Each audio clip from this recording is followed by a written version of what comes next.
जय हिंद दोस्तों, आपका स्वागत है आपके अपने YouTube चैनल AMGK स्टडी पर। दोस्तों, आप सभी को पता होगा कि आरआरबी ग्रुप डी की वैकेंसी आई हुई है। आरआरबी ग्रुप डी की, ठीक है। आरआरबी ग्रुप डी में साइंस 25 नंबर की पूछी जावे। कितने नंबर की? 25 नंबर की। अब ये जो 25 नंबर है, हमें इसमें से कम 20 और 22 के बीच में क्वेश्चन करने पड़ेंगे। मतलब कि 20-22 नंबर तो हमारे होने चाहिए, तभी आरआरबी ग्रुप डी में सिलेक्शन है। वो 25 में तो कितने, 20 या 22। अब 20 या 22 कुछ नंबर हमारे कैसे आएंगे? तो हमें नाइन्थ क्लास और 10th क्लास की एनसीईआरटी की जो बुक है वो अच्छी तरीक़ा से पढ़नी पड़ेगी, ठीक है। तो आज से हम 9th क्लास की एनसीईआरटी स्टार्ट कर रहे हैं और हम पढ़ेंगे नोट्स के हिसाब से। पहले हम 9th क्लास की एनसीईआरटी की नोट्स पढ़ेंगे, उसके बाद पढ़ेंगे 10th क्लास की। अगर आप हमारे यूट्यूब चैनल पर पहली बार आए हों तो हमारे यूट्यूब चैनल को सब्सक्राइब कर लें और बेल आइकन को प्रेस कर लें, जिससे कि आगे आने वाली वीडियो का नोटिफिकेशन आपके पास सबसे पहले पहुंच सके। दोस्तों, आज जो भी हम पढ़ेंगे जो भी पढ़ेंगे उसका PDF हमें इस वीडियो के डिस्कशन में एक टेलीग्राम को लिंक मिल जाएगा, उसे जाकर ज्वाइन कर लें। डेली उसी पे आपको PDF मिलेगी, ठीक है। देखो, आज से हम स्टार्ट कर रहे हैं 9th क्लास को। तो पहला चैप्टर है हमारा हमारे आसपास के पदार्थ। तो हम आज पदार्थ के बारे में जानेंगे, पदार्थ क्या होता है, ठीक है। देखो, पदार्थ जिसे हम द्रव्य भी बोलें। विश्व में प्रत्येक वस्तु जिस सामग्री से बनी होती है उसे वैज्ञानिकों ने पदार्थ का नाम दिया। पदार्थ मतलब कि जैसे कि हम भी एक पदार्थ हैं, ठीक है। मतलब हम भी किसी न किसी चीज़ से मिलकर बने, तो हम भी पदार्थ हैं। तुम्हारे हाथ में फ़ोन है, फ़ोन भी किसी न किसी से मिलकर बना हो, तो वो भी क्या, पदार्थ है। आप सामने टेबल देख रहे होंगे, वो भी किसी न किसी चीज़ से मिलकर बनी है, तो वो भी पदार्थ है। पंखा भी किसी न किसी से मिलकर बनो, पदार्थ। मतलब ब्रह्मांड में जो भी चीज़ हमें दिखाई दे, वे सभी कहाँ है, पदार्थ हैं, सभी पदार्थ हैं। जैसे कि वायु भी पदार्थ है, जल भी पदार्थ है, ठीक है। तो वैज्ञानिकों ने पदार्थ नाम दिया, अर्थात सभी वस्तुओं का द्रव्यमान होता है। कहने का मतलब यह है कि अगर किसी भी वस्तु में द्रव्यमान होगा और कुछ स्थान मतलब आयतन घेरेगी, मतलब वो उसमें कुछ द्रव्यमान होगा और वो आयतन घेरेगी, तो उसे हम क्या बोलेंगे, पदार्थ बोलेंगे। जैसे कुर्सी है, कुर्सी में कुछ ना कुछ तो द्रव्यमान होगा भाई, और जहाँ पे वो रखी और वहाँ पे वो आयतन घेर रही है इतना, तो वो भी क्या, पदार्थ है। अब तुम्हारे हाथ में फ़ोन है, फ़ोन में कुछ ना कुछ तो यहाँ में द्रव्यमान है, 100 ग्राम 50 ग्राम कुछ ना कुछ तो है, ठीक है। और ये भी कुछ स्थान घेर रही है, स्थान मतलब आयतन है, यहाँ में भी कुछ आयतन है, तो ये भी क्या, पदार्थ है, ठीक है। पदार्थ समझ में आ गई। देखो आगे देखो, जैसे उदाहरण तो देखो, जैसे पत्थर, बादल, तारे, पौधे एवं पशु, रेत का कण, ये सभी का पदार्थ हैं, ठीक है ना। नोट करके हमें याद रखनी है। भारत के पश्चिमी दार्शनिकों ने पदार्थ को 5 मूल तत्वों में वर्गीकृत किया, जिसे पंचतत्व कहा गया। ये पंचतत्व हैं वायु, पृथ्वी, अग्नि, जल और आकाश। ये पंचतत्व कौन कौन से? वायु, पृथ्वी, अग्नि, जल और आकाश, ठीक है। उनके अनुसार इन्हीं 5 तत्वों से सभी वस्तुएं बनी हैं। भाई, जो प्राचीन जो वैज्ञानिक है, जो दार्शनिक है, उन्हों के मतलब जो दार्शनिकों के हिसाब से है ना, वायु, पृथ्वी, अग्नि, जल और आकाश से मिलके ब्रह्मांड में जितनी वस्तुएं हैं ना, सब इन्हीं से मिलकर बनी है, इन 5 तत्वों से मिलकर बनी है। जो प्राचीन दार्शनिक है उनका कहने का मतलब ये हो, ठीक है ना। नेक्स्ट आगे देखो,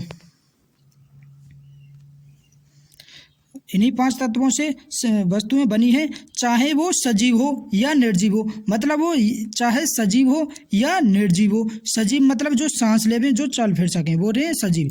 जैसे कि हम भी सजीव हैं, पेड़ पौधे ये भी सजीव हैं, क्योंकि वो भी सांस लेवे भाई। और निर्जीव जैसे टेबल, कुर्सी, मेज और पेन, फोन, ये कैसी है, हमारे निर्जीव हैं, ठीक है। अब देखो, पदार्थों के भौतिक स्वरूप के बारे में पढ़ेंगे हम।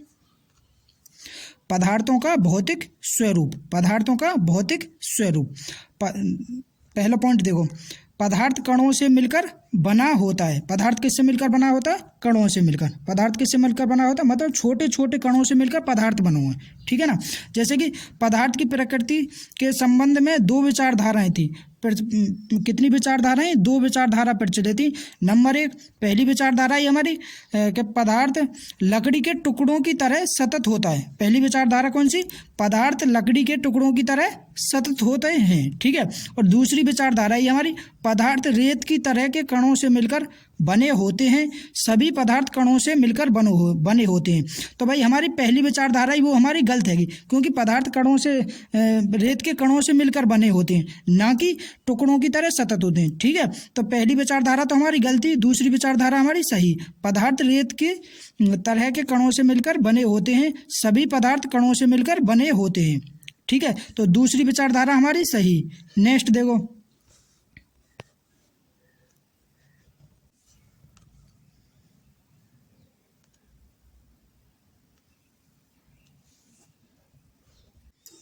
नेक्स्ट देखो, पदार्थ के ये कण कितने छोटे होते हैं। भाई पदार्थ के ये जो कण है ये कितने छोटे होते हैं। भाई पदार्थ के जो कण है ये बहुत छोटे होते हैं, ठीक है। पदार्थ के कण अत्यंत छोटे होते हैं, इतने छोटे कि हम कल्पना भी नहीं कर सकते। भाई कितने छोटे होते हैं? ये बहुत छोटे हैं, जिसे हम देख भी ना सके, मतलब कल्पना भी ना कर सकें, ये इतने छोटे होते हैं पदार्थ के कण, ठीक है ना। नेक्स्ट देखो, आगे देखो, पदार्थ के कणों के अभिलाक्षणिक गुण, मतलब ये अभिलाक्षणिक गुण, ठीक है। नंबर 1 पदार्थों के कणों के बीच रिक्त स्थान होता है। मतलब कि पदार्थों के कणों के बीच क्या होता है? रिक्त स्थान होता है, ठीक है। उदाहरण के लिए जब हम चाय कॉफ़ी या नींबू पानी बनाते हैं तो एक पदार्थ के कण दूसरे पदार्थ के कणों के रिक्त स्थानों में समावेशित हो जाते हैं। कहने का मतलब ये है कि पदार्थ जो रहे ना उसके कणों के बीच रिक्त स्थान हो गए। अब जैसे कि ये हमारा कोई मतलब कि कोई हमने लोटा ले लियो, जग ले लियो, कुछ भी ले लियो, अब इसमें पानी भरा हुआ है, ठीक है, पानी भरा हुआ। अब हम यहाँ में नींबू पानी बनाने के लिए यहाँ में चीनी डालेंगे, क्या डालेंगे? चीनी डालेंगे, या फिर नमक डाल दियो यहाँ में। तो ये जो नमक या चीनी डालेंगे तो यहाँ में जो रिक्त स्थान है इसमें समावेशित है जाओ ये, क्योंकि भाई चम्मच से हम यहाँ मिलाएंगे तो ये यही में घुल जाएगा, तो ये दिखेगा ना हमें। तो मतलब कि ये जो कण है इनके बीच जो रिक्त स्थान है पदार्थ के जो मतलब जल भी एक पदार्थ है तो इसमें समावेशित है जाओ, ठीक है। तो कहने का मतलब ये है कि पदार्थों के कणों के बीच रिक्त स्थान होता है, ठीक है ना। अर्थात पदार्थ के कणों के बीच पर्याप्त रिक्त स्थान होता है, ठीक है। आगे देखो, दूसरा पॉइंट है हमारा, पदार्थ के कण निरंतर गतिशील होते हैं। भाई पहला पॉइंट तो पदार्थ के कणों के बीच रिक्त स्थान होता है, और दूसरा पॉइंट है कि पदार्थों के कण निरंतर गतिशील होते हैं। भाई निरंतर गतिशील होते हैं। देखो पदार्थ के कण निरंतर गतिशील होते हैं, अर्थात उनमें गतिज ऊर्जा होती है। भाई पदार्थ के कण निरंतर गतिशील हो गए तो उनमें गतिज ऊर्जा होगी, ठीक है। तापमान बढ़ने से कणों की गति तेज हो जाती है। अगर तापमान बढ़ाएंगे तो कणों की गति कैसी हो जाएगी? तेज हो जाती है। इसलिए हम कह सकते हैं कि तापमान बढ़ने से कणों की गतिज ऊर्जा भी बढ़ जाती है। तापमान बढ़ने से कणों की गतिज ऊर्जा भी बढ़ जाती है, ठीक है। आगे देखो, अब देखो विसरण के बारे में जानेंगे हम। विसरण 2 या 2 से अधिक पदार्थों का स्वतः एक दूसरे से मिलकर समांगी मिश्रण बना लेना विसरण कहलाता है। कहलाता है। इम्पोर्टेंट है ये हमें याद रखना कि विसरण किसे बोले हम, तो 2 या 2 से अधिक पदार्थों का स्वतः एक दूसरे से मिलकर समांगी मिश्रण बना लेना विसरण कहलाता है। क्या कहलाता है? विसरण कहलाता है। जैसे कि पानी ले लियो और एक चीनी ले लियो या नमक ले लियो, अब इन्हें आपस में मिलाएंगे तो ये कैसे हो? समांगी मिश्रण बनावेगा, ठीक है ना। तो ये इसे हम क्या बोलेंगे? विसरण बोलेंगे। 2 या 2 से अधिक पदार्थों का स्वतः एक दूसरे से मिलकर समांगी मिश्रण बना लेना विसरण कहलाता है, ठीक है ना। नेक्स्ट देखो, अगला पॉइंट है हमारा, पदार्थ के कण एक दूसरे को आकर्षित करते हैं। पदार्थ के कण एक दूसरे को आकर्षित करते हैं। देखो पदार्थों के कणों के बीच एक बल कार्य करता है। यह बल कणों को एक साथ रखता है, मतलब एक साथ बांधे रखता है, ठीक है ना। पदार्थों के कणों के बीच एक बल कार्य करे जैसे जो अपना इन कणों को एक साथ बांधे रखता है। इस आकर्षण बल का सामर्थ्य प्रत्येक पदार्थ में अलग अलग होता है। मतलब कि देखो जल में आकर्षण बल अलग होगा और कोई पत्थर लेंगे हम उसमें आकर्षण बल अलग होगा, क्योंकि वो ठोस रहोगे अधिक पास पास होंगे। ये जैसे कि ये पत्थर है, ये अधिक पास पास होंगे इसमें कण, और कोई जल है, जल में थोड़ी दूर दूर होंगे, तो इनमें आकर्षण बल कम होगा। और पत्थर है जो ठोस है तो या लकड़ी है उसमें आकर्षण बल ज़्यादा होगा। ठीक है ना। आगे देखो, अब पढ़ेंगे पदार्थ की अवस्थाओं के बारे में। पदार्थ की अवस्थाएं, पदार्थ की कितनी अवस्था होती हैं? पदार्थ की 3 अवस्थाएं होती हैं, ठोस अवस्था, द्रव अवस्था और गैस अवस्था। 9th क्लास में हमारी यही 3 अवस्था दे रखी है पदार्थ की, एक तो ठोस अवस्था, द्रव अवस्था और गैस अवस्था। ठीक है ना। तो सबसे पहले पढ़ेंगे हम ठोस अवस्था के बारे में। सबसे पहले पढ़ेंगे हम ठोस अवस्था के बारे में। ठोस अवस्था में पहला पॉइंट, ठोसों का आकार व आयतन निश्चित होता है। ठोसों का आकार व आयतन निश्चित होता है। नंबर 1, ठोसों का आकार व आयतन निश्चित होता है। नंबर 2, इनके गलनांक व क्वथनांक कक्ष ताप से अधिक होते हैं। कक्ष ताप को मतलब है कमरे के तापमान से अधिक होते हैं। भाई ठोसों का जो गलनांक और क्वथनांक है वो कक्षा के ताप मतलब कमरे के तापमान से अधिक होते हैं। ये दूसरा पॉइंट है। ठीक है। और तीसरा पॉइंट है हमारा इन्हें संपीड़ित नहीं किया जा सकता। संपीड़ित को मतलब है मतलब कि संपीड़ित, इसे संपीड़ित नहीं किया जाता, मतलब पीट के इसे चादर बना सके हम। ठीक है ना। लेकिन संपीड़ित को मतलब दबा ना सके हम, संपीड़ित को मतलब है दबाना, तो इसे हम दबा ना सकें। ठीक है। नंबर 4, ठोसों में कणों के बीच आकर्षण बल अधिक होता है। भाई ठोसों में कणों के बीच आकर्षण बल अधिक होगा। ठीक है ना। और पांचवा पॉइंट है हमारा, देखो पांचवा पॉइंट है हमारा, ठोसों में विसरण द्रव तथा गैसों की अपेक्षा कम होता है। भाई ठोसों में विसरण द्रव गैसों की अपेक्षा कम होता है। मतलब कहने को ये है कि ठोसों में विसरण द्रव कम होता है और गैसों में अधिक होता है। ठीक है ना। नेक्स्ट देखो, अब देखो हम घनत्व के बारे में देखेंगे।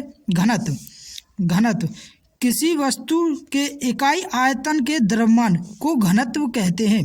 किसी वस्तु के इकाई आयतन के द्रव्यमान को घनत्व कहते हैं। तो घनत्व बराबर हुआ हमारा द्रव्यमान बटे आयतन। घनत्व बराबर द्रव्यमान बटे आयतन।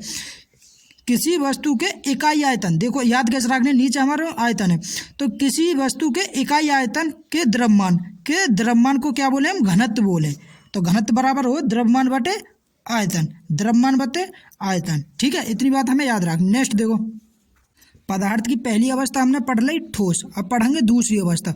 दूसरी अवस्था है हमारी द्रव अवस्था के बारे में पढ़ेंगे। देखो द्रव अवस्था को पहला पॉइंट, द्रव का आयतन निश्चित होता है।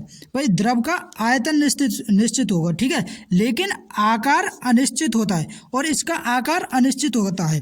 भाई ठोस का तो हमारे द्रव को मतलब ठोस को आयतन और आकार निश्चित रहे, लेकिन द्रव को आयतन तो निश्चित होगा और आकार अनिश्चित होगा। अब देखो आकार अनिश्चित कैसे होगा? जैसे आपने 1 लीटर पानी लाओ, ठीक है, 1 लीटर पानी अगर तुम बोतल में डालेंगे तो आयतन तो वो 1 लीटर ही है, लेकिन आकार वन काय को ले लो, बोतल को आएगा। अब जैसे कि इसमें डालो हमने, तो ये हमारा आयतन तो इतना ही है, 1 लीटर ही है, 1 लीटर, लेकिन आकार यानी जो जिस बोतल में डालो उसी को आकार ले लो। अगर 1 लीटर अब हम ये जब बड़ी परात में डालेंगे, अब देखो तो इसमें है ना आयतन तो अब भी 1 लीटर ही है, लेकिन यहाँ को आकार कैसे होगा? परात के आकार, मतलब कि आकार यहाँ को निश्चित ना अनिश्चित है। ठीक है, तो आयतन तो निश्चित होगा और आकार अनिश्चित होगा। ठीक है, इतनी बात हमें याद रखनी है।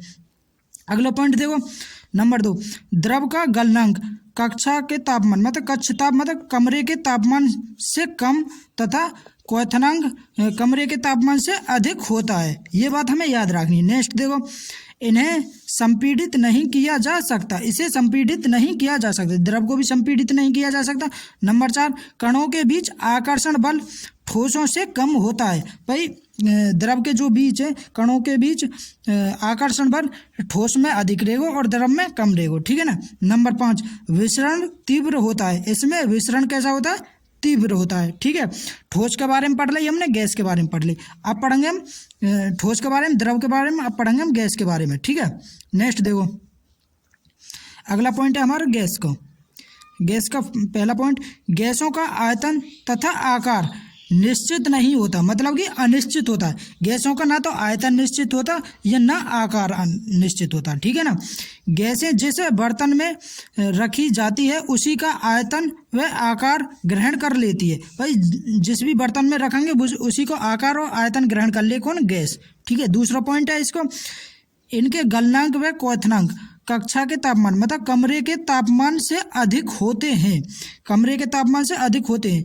तीसरा पॉइंट है हमारा, इन्हें संपीड़ित किया जा सकता है, इसे संपीड़ित किया जा सकता है। चौथा पॉइंट है हमारा, कणों के बीच आकर्षण बल द्रव से कम होता है, मतलब कहने का है कि सबसे कम गैस में होगा आकर्षण बल, ठीक है ना। पांचवा पॉइंट है हमारा, विसरण द्रवों से अधिक होता है, विसरण द्रवों से अधिक होता है। देखो अगर पूछो एलपीजी, एलपीजी की फुल फॉर्म वो द्रवित पेट्रोलियम गैस, द्रवित पेट्रोलियम गैस मतलब लिक्विड पेट्रोलियम गैस, हिंदी में बोले हैं एलपीजी को द्रवित पेट्रोलियम गैस, ठीक है। और सीएनजी है बोले संपीड़ित प्राकृतिक गैस, संपीड़ित प्राकृतिक गैस, ठीक है। नेक्स्ट पॉइंट देखो अगला पॉइंट है हमारा, क्या पदार्थ अपनी अवस्था को बदल सकता है। भाई क्या पदार्थ अपनी अवस्था को बदल सकता है, ठीक है। देखो जल पदार्थ की तीनों अवस्थाओं में रह सकता है, जल पदार्थ की तीनों अवस्थाओं में रहता है, जैसे कि ठोस अवस्था में भी रहे और बर्फ अवस्था में भी रहे, मतलब ठोस मतलब जैसे कि बर्फ अवस्था में भी रहे और द्रव अवस्था में रहे जैसे कि जल। भाई जल है तो वो कहे में द्रव अवस्था में, और गैस अवस्था में भी रहे जैसे कि जलवाष्प। तो जल है हमारो तीनों अवस्थाओं में पाओ जावे, ठोस अवस्था में भी, द्रव अवस्था में भी और गैस अवस्था में भी, ठीक है ना। अगला पॉइंट देखो, अगला पॉइंट है हमारा तापमान परिवर्तन का प्रभाव, मतलब तापमान का परिवर्तन करेंगे तो वहाँ पे पदार्थों पर क्या प्रभाव पड़ेगा, ठीक है। देखो ठोस के तापमान को बढ़ाने पर, ठोस के तापमान को बढ़ाने पर उसके कणों की गतिज ऊर्जा बढ़ जाती है। कहने का मतलब ये है कि अगर ठोस के तापमान को बढ़ाएंगे तो उसकी गतिज ऊर्जा है जो वो भी बढ़ जाएगी, तापमान बढ़ाएंगे तो गतिज ऊर्जा भी बढ़ जाएगी, तापमान बढ़ाएंगे तो गतिज ऊर्जा भी बढ़ जाएगी, ठीक है। ये बात हमें याद रखनी है।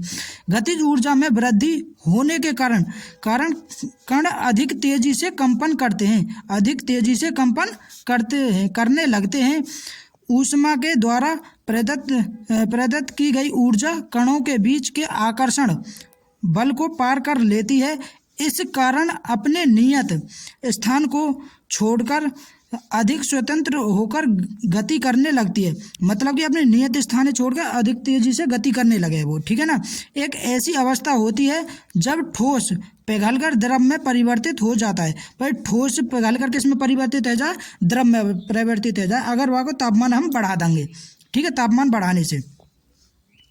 नेक्स्ट पॉइंट है हमारा गलनांक, गलनांक किसे बोले, गलनांक किसे बोले, जिस तापमान पर ठोस पिघलकर द्रव बन जाता है वह गलनांक कहलाता है, ठीक है। कहने का मतलब ये है कि अगर हम तापमान बढ़ाते रहेंगे, अगर हम किसी ठोस को तापमान बढ़ाएंगे, ठीक है, तापमान बढ़ाएंगे तो जब तक वो जल ना बनेगा, जल बनने के बाद ही वो किसे बोलेंगे हम, गलनांक बोलेंगे। मतलब कि जिस तापमान पर ठोस पिघलकर द्रव में बन जाता है, जिस तापमान पर ठोस पिघलकर द्रव बन जाता है उस गलनांक इस गलनांक को मतलब इस तापमान को हम क्या बोलें, गलनांक बोलें। उस तापमान को क्या बोलें हम, गलनांक बोलें। देखो किसी ठोस का गलनांक उसके कणों के बीच के आकर्षण बल के सामर्थ्य को दर्शाता है, आकर्षण बल के सामर्थ्य को दर्शाता है। ये हमें पॉइंट हमें याद रखना। किसी ठोस का गलनांक उसके कणों के बीच के आकर्षण बल को सामर्थ्य को दर्शाता है, ठीक है। नेक्स्ट देखो, अब देखो केल्विन को सेल्सियस में बदलने के लिए, देखो अगर हमें हमारा केल्विन में दे रहा को, अगर वो सेल्सियस में बदलना हो, केल्विन को सेल्सियस में बदलने के लिए के में मतलब केल्विन में थे 273 घटा देंगे तो वो कायम बदल जाओ, सेल्सियस में बदल जाओ। तो जैसे कि देखो फॉर्मूला ऐसे याद रखिए, के बराबर C प्लस 273, ठीक है।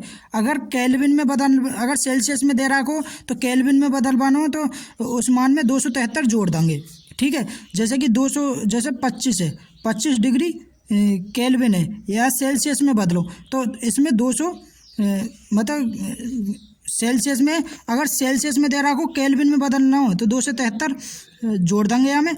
अगर केल्विन दे रहा को इसको मान मतलब केल्विन में दे रहा को सेल्सियस में बदलवाना हो तो 273 घटा देंगे। कहने का मतलब ये है कि अगर केल्विन में दे रहा को तो के की जगह वह माने रख दियो तो सेल्सियस में बदल जाओ। अगर सेल्सियस दे रहा को केल्विन में बनो तो सी की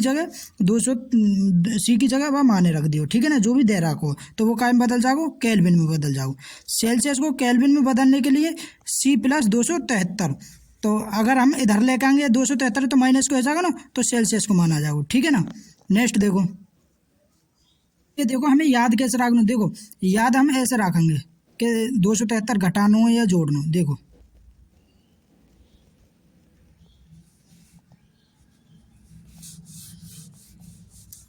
देखो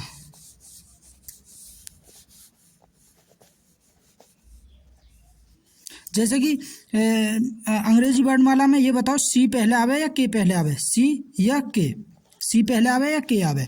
तो सबसे पहले आवे हमारा सी आवे तीसरे नंबर पे और के आवे 11वें नंबर पे। अगर हमें सेल्सियस से केल्विन में बनाना हो तो यहाँ में कितना जोड़ेंगे, 8 जोड़ेंगे। कितना, 8। मतलब सेल्सियस से केल्विन में जाना हो तो हमें जोड़ना पड़ेगा और केल्विन से सेल्सियस में आना पड़ेगा तो इसमें घटाना पड़ेगा, ठीक है। कहने का मतलब ये है, ठीक है। ऐसे याद रखना, सेल्सियस से केल्विन में जाना हो तो जोड़ना पड़ेगा, क्योंकि तीसरे नंबर पे आवे सी और केल्विन आवे 11वें पे, तो यहाँ में 8 जोड़ेंगे जब ही तो सेल्सियस पे पहुंचेंगे। और केल्विन से सेल्सियस में आना हो तो यहाँ में तो घटा देंगे, मतलब 273 घटा देंगे और 273 जोड़ देंगे। ऐसे हमें याद रखनी है, ठीक है। नेक्स्ट देखो, नेक्स्ट है हमारा दाब परिवर्तन का प्रभाव। अगर हम दाब में परिवर्तन करेंगे तो करंट पर मतलब पदार्थ पर क्या प्रभाव पड़ेगा। देखो, यदि किसी सिलेंडर में गैस भरी हो तथा उस पर दाब आरोपित किया जाए तब गैस के कणों के बीच गैस के कणों के बीच की दूरी कम हो जाएगी। कणों के बीच की दूरी कम हो जाएगी। अतः दाब परिवर्तन करने पर पदार्थ के कणों को समीप लाया जा सकता है। मतलब कि अगर दाब पे हम मतलब गैस में वो जो सिलेंडर है उस पर हम दाब परिवर्तित करेंगे, मतलब दाब लगाएंगे तो वो गैस के कण पास आ जाएंगे, ठीक है ना। उदाहरण के लिए ठोस कार्बन डाइऑक्साइड जिसे CO2 बोले, ठोस कार्बन डाइऑक्साइड पर दाब को एक वायुमंडलीय करके वह द्रव अवस्था में आए बिना सीधे गैस में बदल जाती है। वह सीधे किस में बदल जाए, गैस में बदल जाती है। यही कारण है कि ठोस कार्बन डाइऑक्साइड को शुष्क बर्फ कहा जाता है। अगर पूछे कि शुष्क बर्फ का फॉर्मूला तो CO2 लिख देंगे हम। तो मतलब कि ठोस कार्बन डाइऑक्साइड है ये हम क्या बोले, शुष्क बर्फ बोले। ये बात हमें याद रखनी है। नेक्स्ट देखो, अब देखेंगे हम ऊर्ध्वापातन के बारे में देखेंगे। द्रव अवस्था में परिवर्तित हुए बिना ठोस अवस्था से सीधे गैस अवस्था में बदलने की प्रक्रिया को ऊर्ध्वापातन कहते हैं। क्या बोले, ऊर्ध्वापातन।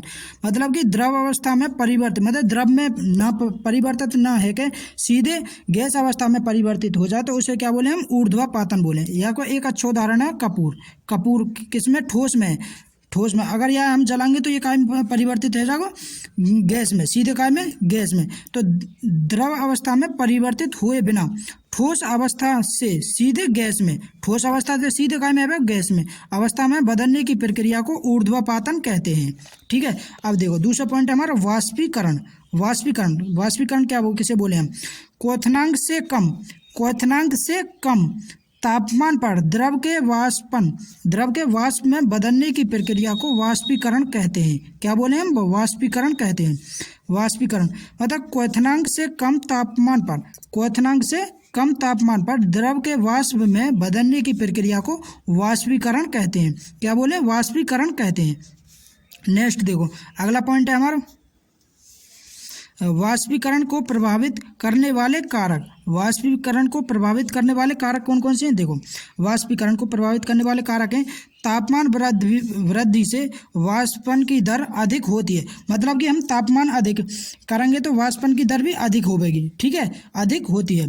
सतह के क्षेत्रफल में वृद्धि से वाष्पन की दर अधिक होती है। कहने का मतलब है अगर हम छोटे से कोई इतने बड़े लोटा में पानी रख दें, ठीक है, और उसे हम धूप में रखें, और एक इतने बड़े ये बड़ा वाला लोटा है मतलब परात ले लियो, तो इसमें हम जल रखेंगे तो ये भी धूप में रखो हो, ये भी धूप में रखो हो, तो किस में से पानी जल्दी सूखेगा भाई? इसमें से जल्दी सूखेगा, क्योंकि इसको क्षेत्रफल अधिक है और यह को क्षेत्रफल है ये कम है। तो सतह के क्षेत्रफल में वृद्धि के से भी वाष्पन की दर भी कैसी है जाए? अधिक है जाए। मतलब वाष्पन मतलब भाप बन के ये उड़ जावेगो, ठीक है ना।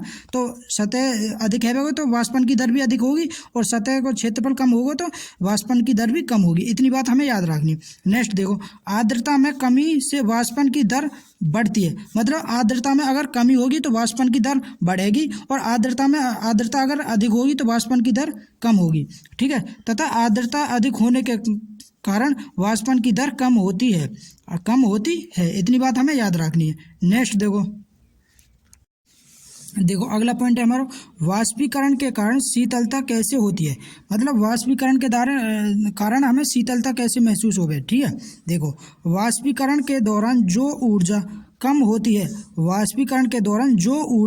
होती है उसे प्राप्त करने के लिए द्रव के कण अपने आसपास से ऊर्जा अवशोषित कर लेते हैं। इस तरह से आसपास से ऊर्जा के अवशोषित होने के कारण शीतलता हो जाती है। इतनी बात हमें याद रखनी है, ठीक है। नेक्स्ट देखो, अगला पॉइंट है हमारा, गर्मियों में हमें सूती कपड़े पहनने चाहिए। भाई गर्मियों में हमें सूती कपड़े क्यों पहनने चाहिए? क्योंकि हमें गर्मी ना लगे, उसमें हवा पास होती रहे। देखो, क्योंकि इनके द्वारा पसीने का अधिक अवशोषण हो जाता है, जो वायुमंडल में आसानी से वाष्पीकृत हो जाते हैं। इसलिए हमें गर्मियों में सूती कपड़े पहनने चाहिए, ठीक है ना। इसलिए हमें गर्मियों में सूती कपड़े पहनने चाहिए, जिससे उसे वाष्पन की दर अधिक है, और जो हमें वो ठंडी लगे इसलिए पहनने चाहिए, ठीक है। नेक्स्ट देखो, अब देखो हम पढ़ेंगे कुछ मापन योग्य राशियां व उनके मात्रक। मतलब कि कुछ मापन योग्य राशि और उनके मात्रक के बारे में पढ़ेंगे जो इम्पोर्टेंट है। जैसे तापमान को मात्रक है एसआई मात्रक केल्विन, और इसको प्रतीक है के। और लंबाई को एसआई मात्रक है मीटर, और इसका प्रतीक चिन्ह है एम। और सन्निहित का प्रतीक किलोग्राम, मतलब द्रव्यमान को किलोग्राम, और इसका प्रतीक चिन्ह है केजी। अगर पूछे भार जिसे हम बल भी बोले, इसका मात्रक है न्यूटन, और इसका प्रतीक चिन्ह है एन। नेक्स्ट देखो, नेक्स्ट है हमारा आयतन को प्रतीक चिन्ह है m3, और इसको आयतन है घन मीटर। आयतन को मात्रक मीटर या घन मीटर, मतलब मीटर की पावर 3 तो घन मीटर। और घनत्व को मात्रक है किलोग्राम प्रति घन मीटर। क्योंकि मैंने घनत्व का सूत्र बताओ तुम्हें, घनत्व बराबर हो द्रव्यमान बटे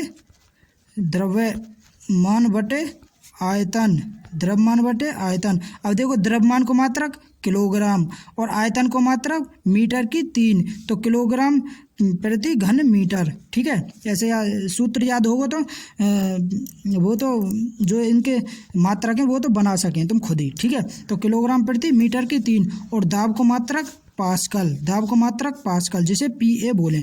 दोस्तों, एनसीईआरटी का जो फर्स्ट चैप्टर है वो हमारा कंप्लीट हो गया है, ठीक है।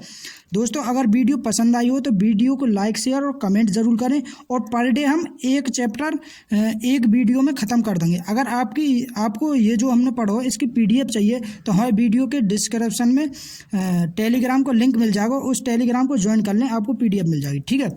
Best of luck.